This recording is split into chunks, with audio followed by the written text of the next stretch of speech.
I asked you guys to leave me some questions on Instagram on all things Airbnb, and these are some of the questions that you left on the Q&A. So I'll be going through them one by one. Hopefully I can explain them properly for you to understand. We're going to start at the bottom. The question says, do you think Airbnb in a remote town would work? Right? Do I think Airbnb in a remote town would work? Personally, I think Airbnb would work in any location. So you have to first determine your target market. Who is it that you want to cater for? So a remote location would probably be any place that's far away from the city life, right? Something that's far away from the city, far away maybe from the shops. Maybe your remote location is somewhere where there is literally little to no life, basically. So your ideal guest would be someone who's trying to go away for like tranquility. You're like, okay, I want my target market to be someone who wants to go out and leave the city life for a bit. Airbnb in a remote location will work for that type of target market. So personally, I think Airbnb would work in any location, only if it matches your target market. So if that's the type of people that you want to cater for, you should definitely do it. So yes, I do think it would work in a remote location. So to find best locations would be, the best performing locations obviously would be places that are like literally close to like convenience, which is like the malls and all of that, tourist attractions, or places that are like central. Those are the places that you don't even have to worry about getting bookings on, because it's essential and you know that people are traveling either for fun, work, or whatever it is. Because it's central, you get the bookings. But for somebody who isn't particularly sure, I always say just go for whatever your target market is. I believe any location can work as long as it goes with your target market. Someone would say that they want to start an Airbnb in a certain location, but they're afraid that it might not work simply because they haven't seen Airbnbs in that location.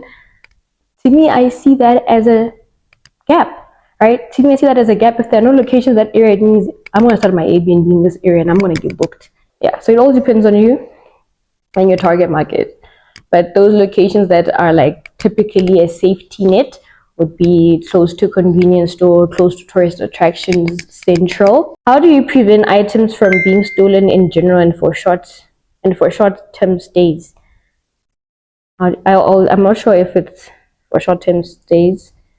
I don't know if this is like two questions. I'm not sure. Or I think let's just generalize it. How do you prevent items being stolen? What I do at my Airbnbs is, depending on the booking platform that I've listed on, Airbnb has a cover, which is like insurance. So should somebody take your TV or steal any item, then they'll compensate you for the stolen item, right? But if you're on another different platform like Booking.com, it only offers up to 1,000 in terms of like a security deposit if you subscribe to that service of collecting that security deposit on your behalf. So what I basically do is I have an indemnity form. That's my biggest thing that I use. I have an indemnity form. So the guests sign. When they're signing on my indemnity form, there's an ID. You have to give me a picture of your ID. You have to send me a picture of yourself, either holding the ID or just the selfie that you just took right now in the moment. So that's how I prevent stuff from being stolen, because then I get to vet the guests myself, especially on Booking.com. And another safety net I also use on Booking.com is subscribing to the Genius program. It's a loyalty program given to the Booking.com travelers. So it gives them the opportunity to book a few properties at a discounted rate. So I subscribe to that because it lets me know that whoever's booking and is on the Genius program, somebody who's a frequent booker who's trying to get the best possible deals. Please touch on bookkeeping for Airbnb. How do you go about it? Do you pay tax? So with my Airbnbs, what I literally do is, with the indemnity form, because I make sure that every guest signs it before I give them the check-in instructions, I have a list of all the stays and the check-in and check-out dates. And then my cleaners as well also fill in a form where they tell me on which days they came, right? What I do month end is I'll open everything up on an Excel spreadsheet. I'll match the days with the days the cleaner came. I'll match the days with the days we were booked. And then I'll check how much I made that month. So I do bookkeeping. Yeah. So I do bookkeeping on my Excel sheets just to see the progress and how much I made, if there was any losses that month. If there were some hiccups in an instance where maybe I didn't make as much money as I did last month. What I do try to do is I do write on my Excel sheets as well the problems I encountered that month. So if there was like water shortages and I had to refund guests, I'll put it there. If there was like outrages and I had to refund guests, I'll put it there. So it gives me a little overview of like what happened last month compared to this, is why I have gotten less profit margins compared to the previous months or months before, right? And then, do you pay taxes? Yes, I pay taxes. So I have a business account. All the money goes straight into my business account. So I do pay taxes.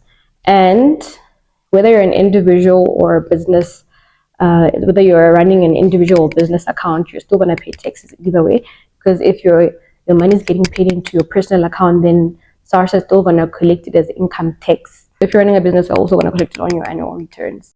How do you get a perfect location to start your Airbnb? I think this question is a bit similar to how to find best locations for hosting. Same thing.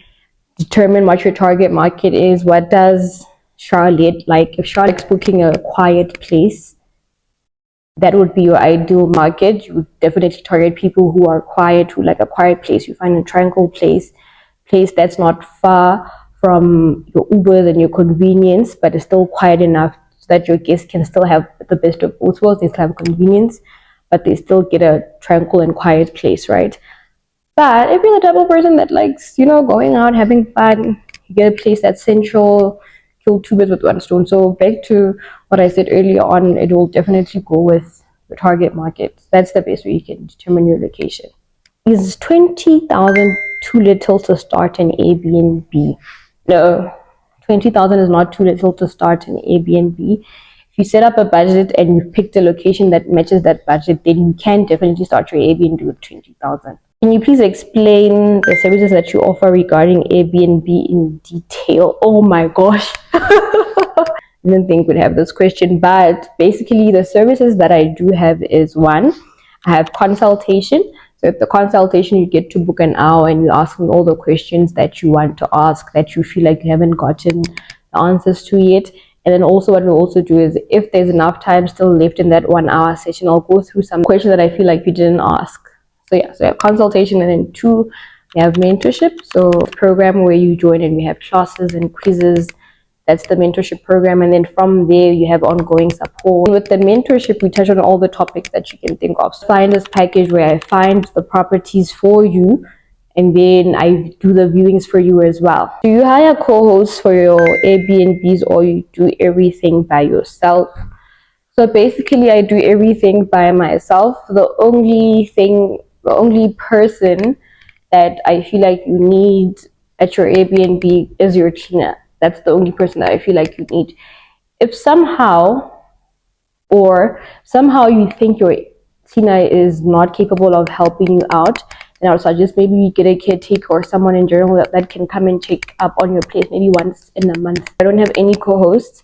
I run everything by myself alone.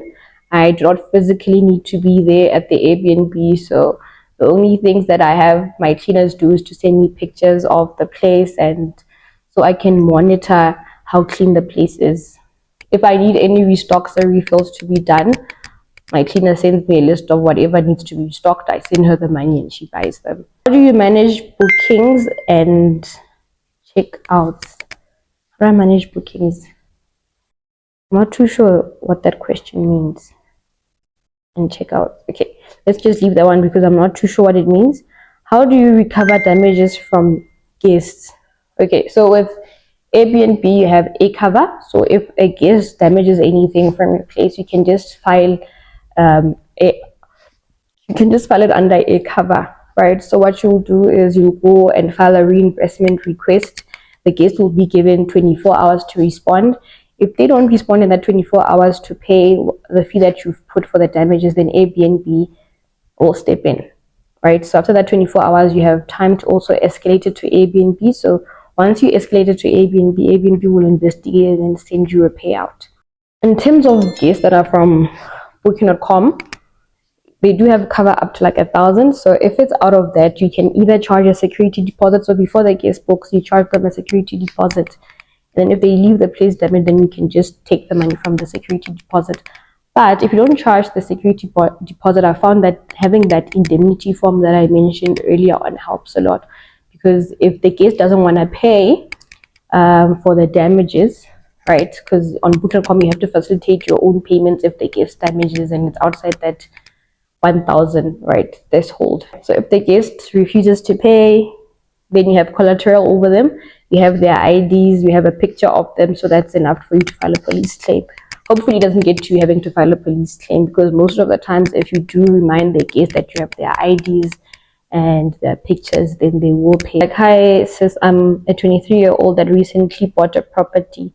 However, I'm hardly at my house because of work. Can I possibly start an Airbnb and still use my house?